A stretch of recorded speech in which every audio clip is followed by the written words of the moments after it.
Hello friends, स्वागत है आपका माई हिमाचल न्यूज में।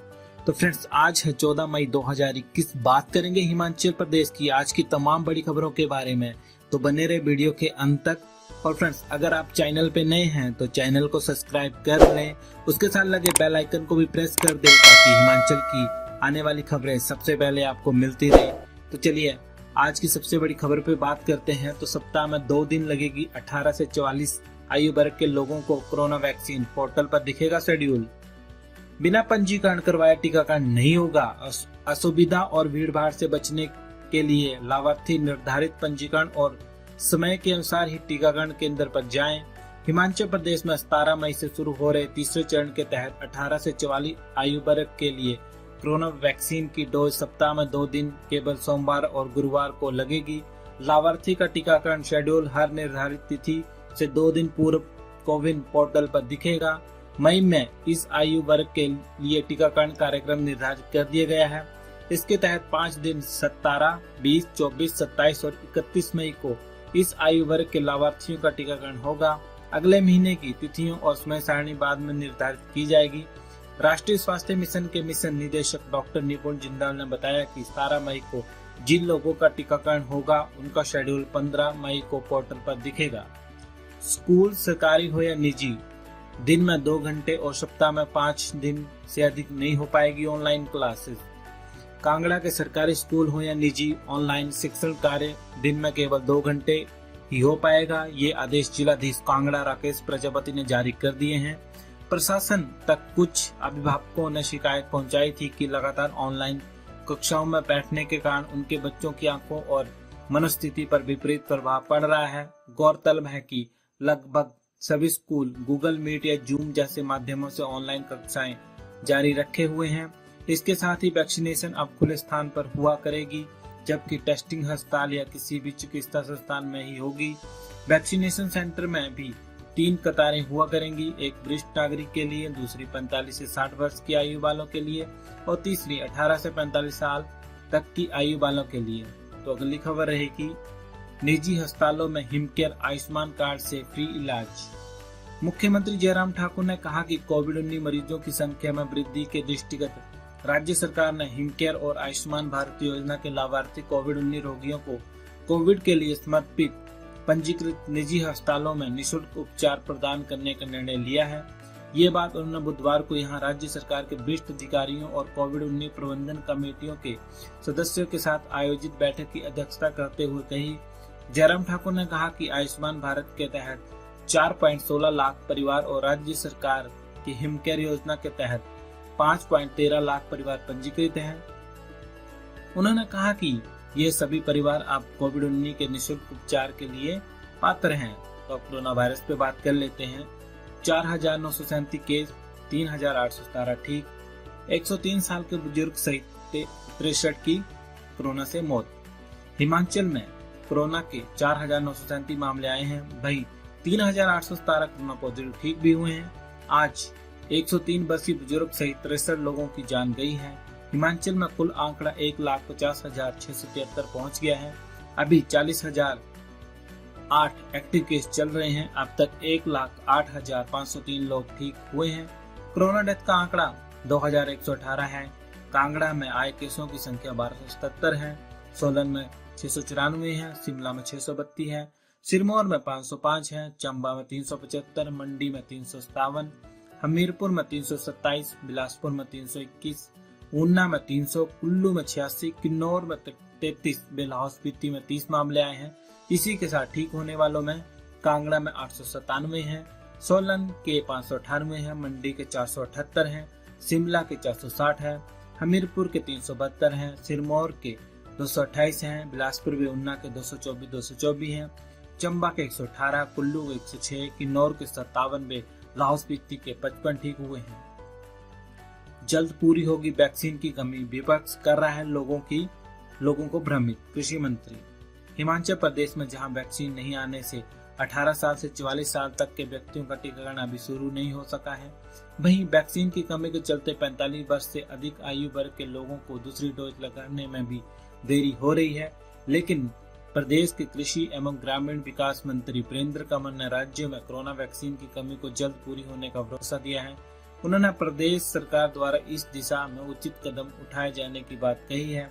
वहीं उन्होंने वैक्सीन के नाम पर विपक्षी नेताओं पर लोगों को भ्रमित करने के आरोप भी लगाए हैं। ग्रेडिंग के आधार पर दर्शाया जाए 10वीं कक्षा के विद्यार्थियों का रिजल्ट, शिक्षा बोर्ड बीओडी सदस्यों ने दिया सुझाव। हिमाचल प्रदेश में 10वीं कक्षा के विद्यार्थियों को प्रमोट करने के लिए इस बार उनके अंक नहीं बल्कि ग्रेडिंग मार्कशीट पर दर्शाया जाए। साथ ही हिंदी विषय के पेपर की उत्तर पुस्तिकाओं का मूल्यांकन कर मिले अंकों के आधार बनाने की सलाह बीओडी सदस्यों ने बोर्ड को दी है। गुरुवार को वीडियो कॉन्फ्रेंसिंग से हुई बैठक में बीओडी के सदस्यों ये सुझाव बोर्ड प्रबंधन को दिया। जानकारी के अनुसार 10वीं कक्षा के विद्यार्थियों को प्रमोट करने के सरकार की ओर से जारी निर्देशों के चलते स्कूल शिक्षा बोर्ड प्रशासन बुद्धिजीवियों से इस संबंध में चर्चा कर रहा है। इसी कड़ी में गुरुवार को बोर्ड प्रशासन ने बीओडी के सदस्यों से वीडियो कॉन्फ्रेंसिंग के माध्यम से चर्चा की। बीओडी के सदस्यों की एक राय थी कि नियमित मैट्रिक के परीक्षार्थियों को फर्स्ट व second term pre board internal assessment और प्रैक्टिकल एग्जाम के आधार पर अंक आवंटित करने के लिए एक प्रक्रिया अपनाई जाए, जिसमें मैट्रिक कक्षा के हिंदी के पेपर की उत्तर पुस्तिकाओं का मूल्यांकन करवाकर प्राप्त अंकों को आधार मानकर एक प्रक्रिया भी बनाई जाए। परीक्षा परिणाम पर अंकों के स्थान पर ग्रेडिंग दर्शाए जाए। मास्क चलान से बचने के लिए नहीं बल्कि अपनी जान बचाने के लिए पहने, गोविंद सिंह ठाकुर। शिक्षा में कला, भाषा एवं संस्कृति मंत्री गोविंद सिंह ठाकुर ने कहा कि मास्क चलान से बचने के लिए नहीं बल्कि अपनी जान बचाने के लिए पहने। उन्होंने जिला वासियों से अपील की है कि किसी भी प्रकार के सार्वजनिक समारोह को करने से बचें और किसी भी हालत में भीड़ भाड़ का हिस्सा न बने। वे मनाली में भाजपा में पंचायती राज संस्थानों के प्रतिनिधियों से बातचीत कर रहे थे। उन्होंने पंचायती राज संस्थानों के चुने हुए प्रतिनिधियों से कहा कि वे अपनी पंचायतों में किसी भी प्रकार के सार्वजनिक समारोह पर कड़ी नजर रखें और लोगों को जागरूक करें।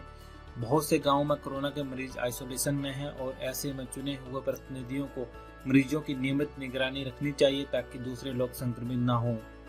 रिचार्ज ऐप की आड़ में करोड़ों का घोटाला, पीड़ित ने पुलिस में की शिकायत। हिमाचल प्रदेश में रिचार्ज ऐप की आड़ में करोड़ों की ऑनलाइन धोखाधड़ी का मामला सामने आया है। आरोप है कि गूगल प्ले स्टोर में एक ऐसी ऐप थी जिससे विभिन्न तरह के रिचार्ज के लिए लोगों से 600 से 1.5 लाख रुपए तक इन्वेस्ट करवाया जाता था। ऑनलाइन जितने भी रिचार्ज होते थे, घंटों के हिसाब से निवेशकों को पैसे आते थे। कोरोना काल में शुरू से अच्छी खासी इनकम आती देखकर सूबे के काफी लोगों ने इस पर दांव खेल दिया। करोड़ों निवेश होने के बाद अब 12 मई 2021 को ये ऐप गूगल प्ले स्टोर से गायब हो चुकी है। सारा ऑनलाइन डाटा भी डिलीट कर दिया है। इसमें लोगों का करोड़ों रुपए डूब चुके हैं। शिकायतकर्ता पधर के मनोज कुमार का कहना है कि अभी हाल ही में गूगल प्ले में एक ऐप आई थी जिसमें 600 से लेकर 1.5 लाख रुपए तक का रिचार्ज था। लोग इसमें पैसा इन्वेस्ट करते थे तो रिचार्ज होने पर 1 घंटे के हिसाब से उन्हें लाभ आता था।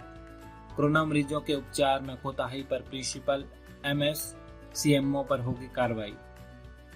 कोरोना मरीजों के उपचार में कोताही बरतने पर मेडिकल कॉलेजों के प्रिंसिपल MSCMO पर कार्रवाई होगी। सरकार ने ये आदेश जारी किए हैं कि इन अधिकारियों को कोविड वार्ड में सेवाएं दे रहे स्टाफ के कार्यों पर नजर रखनी होगी। प्रतिदिन ड्यूटी से पहले कोविड वार्ड में लगे स्टाफ के साथ बैठक करनी होगी। बैठक में कोविड मरीजों की स्थिति के बारे में चर्चा करनी होगी। वार्ड में ऑक्सीजन इंजेक्शन, अन्य कोविड मरीजों के लिए इस्तेमाल होने वाली सामग्री की भी जांच होगी। अगर स्वास्थ्य सामग्री की कमी है तो उसे उपलब्ध करवाना इन अधिकारियों का काम होगा। वार्ड इंचार्ज लिस्ट तैयार करेंगे। इसके अलावा सरकार ने घरों में आइसोलेट कोरोना मरीजों के साथ डॉक्टरों को बात करने के लिए कहा है। मरीजों को क्या जरूरत है, इसके लिए आशा वर्कर आइसोलेट मरीजों के घर जाएंगी। आशा वर्कर ऑक्सीजन लेवल, बुखार की रिपोर्ट संबंधित क्षेत्र के ब्लॉक मेडिकल अफसर को देंगी। अगर BMO को लगता है कि मरीज की तबीयत ठीक नहीं है तो वे एम्बुलेंस भेजकर मरीज को अस्पताल लाएंगे। डिपो में राशन आवंटन की जांच करेगी टीमें। सरकार को मिल रही हैं शिकायतें। हिमाचल प्रदेश सरकार ने डिपो में उपभोक्ताओं को सस्ते राशन के आवंटन की जांच के लिए टीमें गठित की हैं। टीमें देखेंगी कि डिपो होल्डर लोगों को कोविड नियमों का पालन करते हुए राशन दे रहे हैं या नहीं। प्रदेश में शहरों के साथ गांवों में भी कोरोना संक्रमण के मामले बढ़ते जा रहे हैं।